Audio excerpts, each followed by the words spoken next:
Namaste.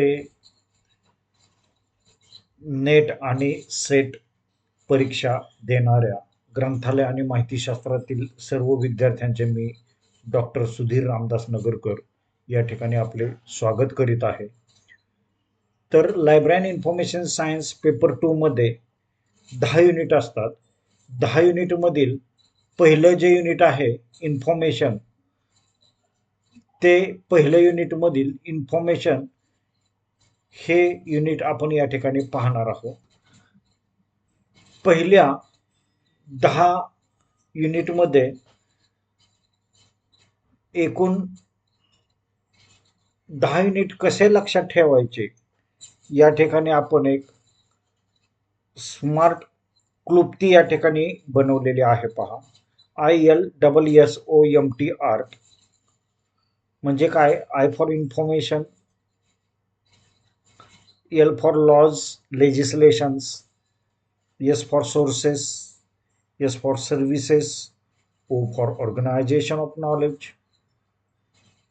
M for management, T for technology, A for automation, R for research, and T for types of libraries. तर यातील पहिलं जे unit आहे information, तर information हे unit ह्या युनिट 1 ला इन्फॉर्मेशन हे आपण नाव का दिलेलं आहे? तर युनिट 1 मध्ये डेटा, इन्फॉर्मेशन, नॉलेज, विजडम, इन्फॉर्मेशनशी रिलेटेड सगळं आहे पहा. इन्फॉर्मेशन लाईफ सायकल आहे, रोल ऑफ इन्फॉर्मेशन आहे, इन्फॉर्मेशन सायन्स आहे, कम्युनिकेशन आहे, त्यानंतर इन्फॉर्मेशन इंडस्ट्री, IPR आहे, and legal issues, plagiarism, right of information act, right to information act, RTI act आहे, NKC आणि NML, national mission on libraries.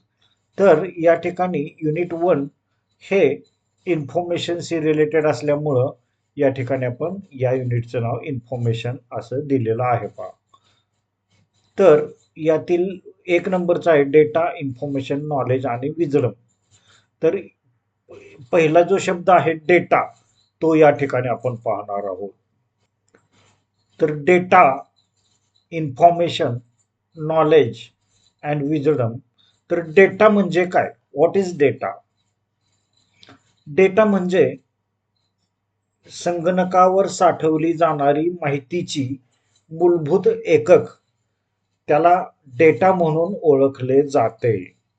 आता डेटाची व्याख्या या ठिकाणी दिलेली आहे पहा, की डेटा म्हणजे कच्च्या स्वरूपातील कोणतीही प्रक्रिया न केलेली अव्यवस्थित माहिती म्हणजे काय? तर डेटा होय.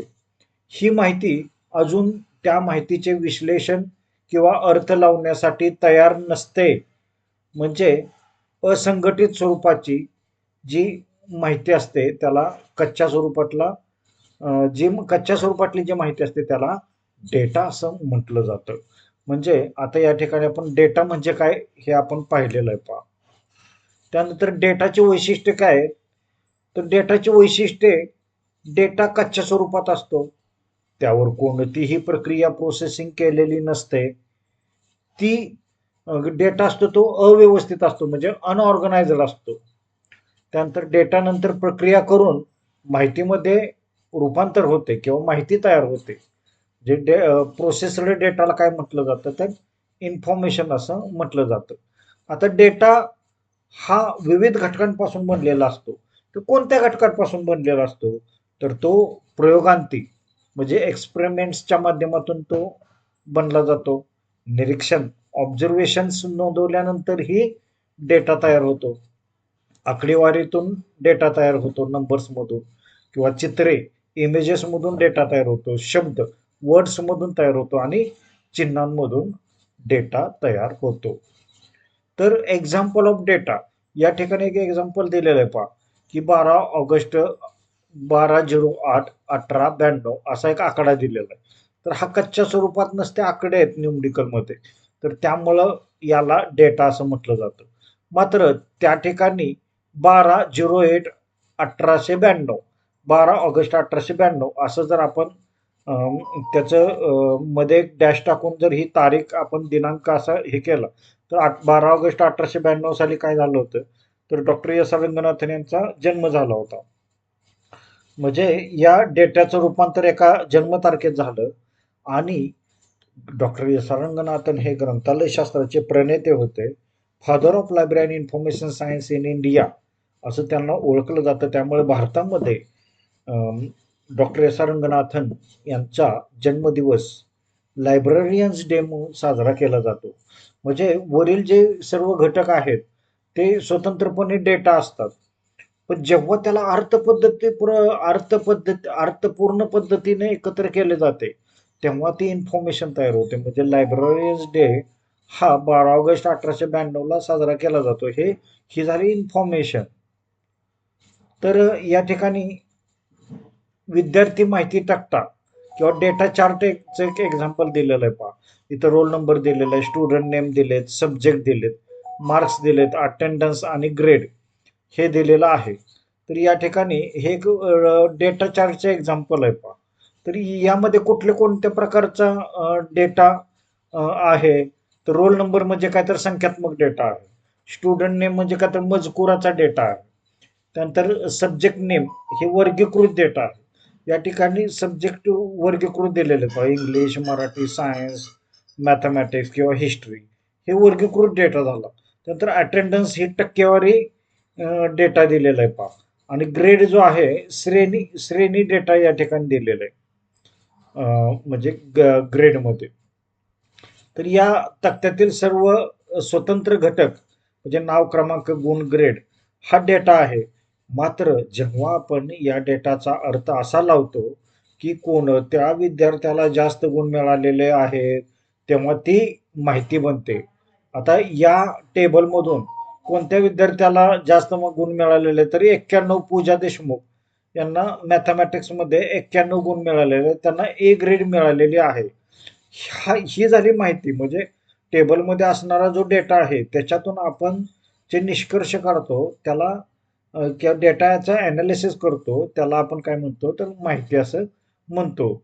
आता MCQ मध्ये म्हणजे ज्यावेळेस सेटनेटची परीक्षा असते तर त्या परीक्षेमध्ये कोणत्या प्रकारचे प्रश्न येतात पहा.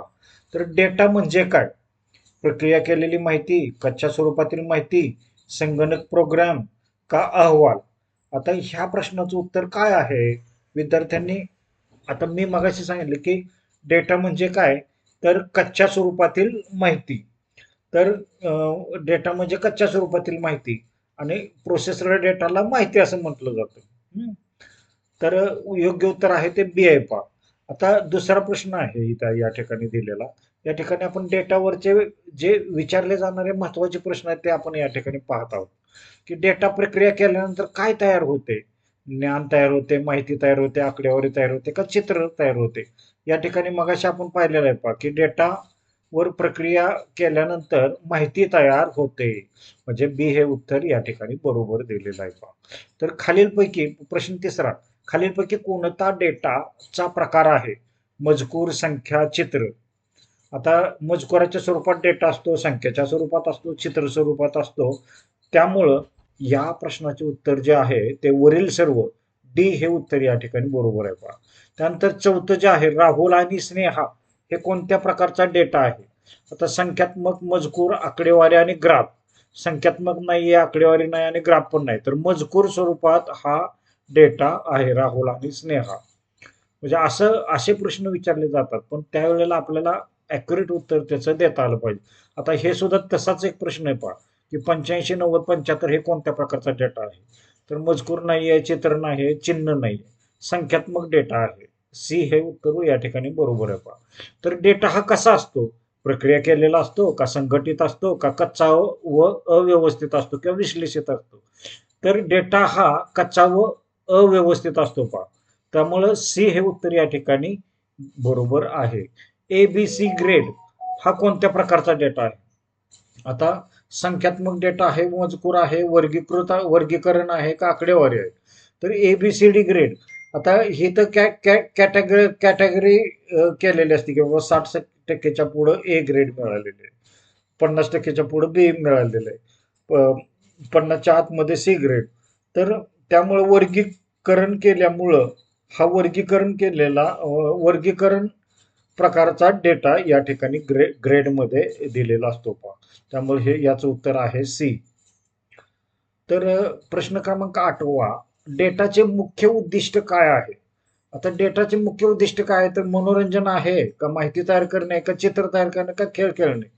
तर या ठिकाणी माहिती तयार करणे म्हणजे प्रोसेसर डेटाला माहिती असं म्हटलं जातं.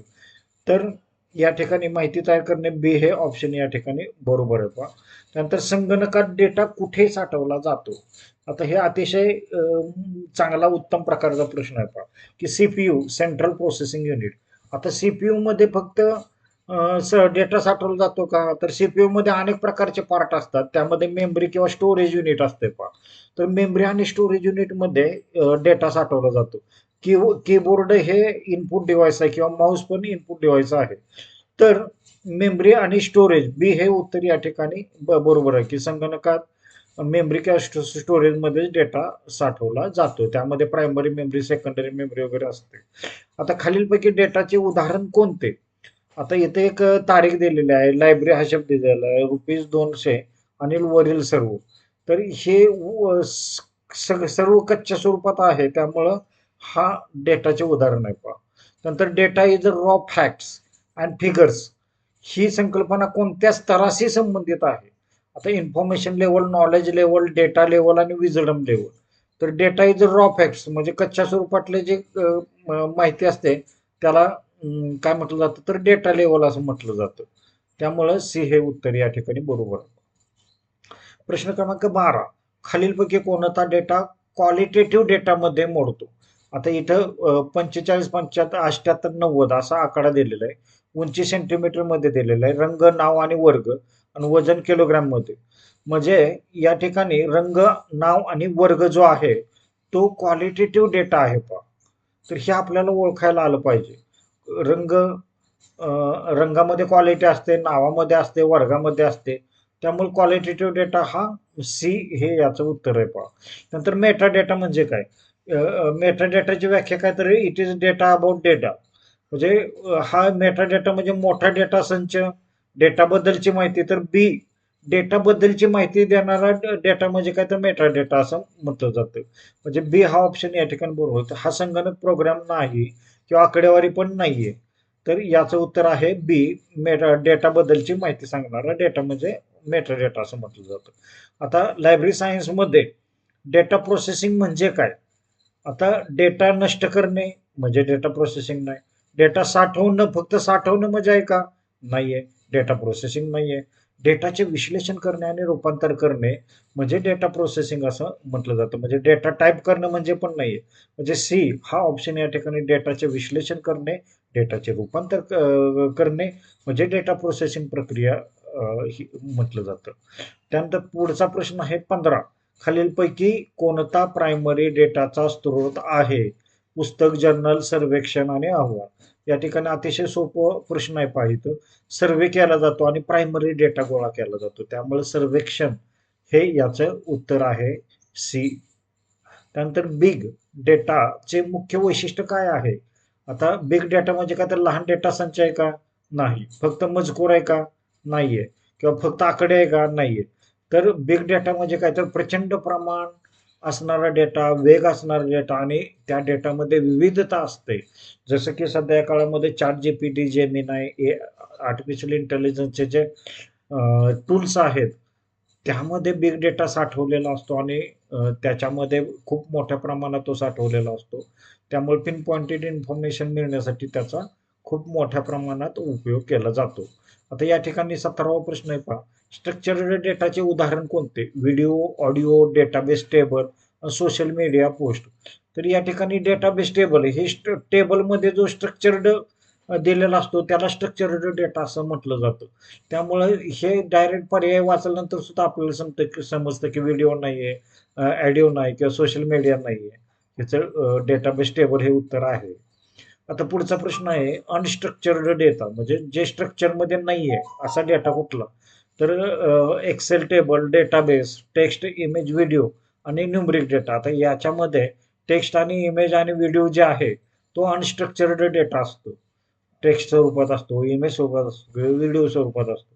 तर बाकीचे जे आहे ते स्ट्रक्चर्ड डेटा आहे. त्यामुळे याचं उत्तर आहे ते सी हे उत्तर या ठिकाणी बरोबर दिलेलं आहे पहा. नंतर खालीलपैकी डेटा इंटेग्रिटी म्हणजे काय? डेटा इंटेग्रिटी म्हणजे काय तर डेटा हटवणे, डेटा सुरक्षितता, डेटा अचूकता व सुसंगतता राखणे किंवा डेटा कॉपी करणे. तर डेटा इंटेग्रिटीमध्ये डेटा हटवणे नाहीये, सुरक्षितता नाही आणि कॉपी करणे पण नाही. तर डेटाची अचूकता किंवा सुसंगतता तपासणे, राखणे त्याला डेटा इंटेग्रिटी असं म्हटलं जातं. त्यानंतर पुढचा प्रश्न आहे डेटा रिडुंडन्सी. आता रिडुंडन्सी म्हणजे काय तर डेटाची पुनरावृत्ती करणे किंवा डुप्लिकेट डेटा तपासणे त्याला रिडुंडन्सी असं म्हटलं जातं. त्यानंतर लायब्ररी ऑटोमेशन मध्ये डेटाचा वापर मुख्यतः कशासाठी होतो? तर लायब्ररी ऑटोमेशन मध्ये माहिती व्यवस्थापनासाठी म्हणजे पुस्तक छापायसाठी होतो का नाहीये, फक्त वाचनासाठी नाही किंवा चित्र काढण्यासाठी. तर या ठिकाणी माहितीचं व्यवस्थापन करण्यासाठी लायब्ररी ऑटोमेशन मध्ये डेटाचा वापर केला जातो. त्यामध्ये डेटा मायनिंग आहे बघा. डेटा मायनिंग म्हणजे काय तर डेटा शोधून त्यातून उपयुक्त माहिती काढणं म्हणजे नसता डेटा शोधायचा. जे डेटा साठवणे म्हणजे डेटा मायनिंग आहे तर नाहीये. तर डेटा शोधायचा आणि त्यातून उपयुक्त माहिती आपल्याला जी आवश्यक माहिती काढणं म्हणजे काय तर डेटा मायनिंग असं म्हटलं जातं. डेटा हटवणे किंवा डेटा कॉपी करणे हे सुद्धा उत्तर चुकीचं आहे पहा. तर डेटा शोधून त्यातून उपयुक्त माहिती काढणे बी म्हणजे डेटा मायनिंग होईल. आता ओपॅक मध्ये डेटा कसा वापरला जातो?